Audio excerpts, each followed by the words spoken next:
మనం షార్ట్ పాటు చేయలేకపోతున్నాం ఫ్రెండ్స్. అన్నదే చాలా దయనీయంగా పడిపోయింది. చూసారా మన కోసం అనేది రెండు కోట్లు బయటికి చూసారు ఫ్రెండ్స్. అన్న మనకి సిచ్యువేషన్ ఫ్రెండ్స్.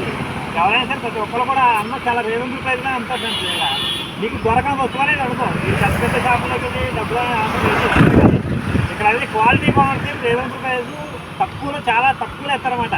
మన పనులు చేసుకునే వాళ్ళు లేదు ఏదో చిన్న చిన్న బిజినెస్ చేసుకునే వాళ్ళు కూడా అన్న దగ్గరికి వచ్చి మీరు కొనగలిగితే మీకు డబ్బు అనేది సేవ్ అవుతుంది అనమాట. చూసారా అన్న రెండు దోతులు అనేది ప్రొవైడ్ చేశారన్నమాట. ప్రతి ఒక్కరు కూడా ఈ నర్సాపురం నుంచి పాలపల్లి రూట్లో ప్రతి ఒక్కరు కూడా ఆగి మీకు ఏ వస్తువు అంటే ఆ వస్తువు అన్న దగ్గర ఉంటాయన్నమాట. మన హౌస్ సంబంధించిన వస్తువులు అయినా సరే లేదు కన్స్ట్రక్షన్ జరుగుతున్నప్పుడు మీకు కావాల్సి ఈ పక్కన చూపిస్తాను చూడండి. బస్ కానీ బకెట్స్ కానీ ఇంకా లోపల వాటర్ ప్రతిదీ కూడా మీ దొరికి ఫ్రెండ్స్. కాబట్టి ఎవరైనా సరే ఇటు వైపు వెళ్ళే వాళ్ళు మనకి దిగమర్ల కూడా దగ్గరలో ఉన్నాయి. వీళ్ళు ప్రతి ఒక్కళ్ళు కూడా చాలా మిస్ అవ్వాలి. ప్రతి ఒక్కరు కూడా వచ్చి అన్న షాపుని యూజ్ చేసి కొనాలని మనస్ఫూర్తిగా కోరుకుంటున్నాను. కాబట్టి అన్న మాత్రం గుర్తుపెట్టుకోండి. అవును తీసుకెళ్ళాలని ఫ్రెండ్స్. అన్న పేరు గుర్తుపెట్టుకోండి. చూడండి అన్న మాత్రం మిస్ చేయొద్దు. షాప్ మాత్రం మీకు ఏది కావాలన్నా సరే ఇక్కడికే రండి. థ్యాంక్ యూ అన్న.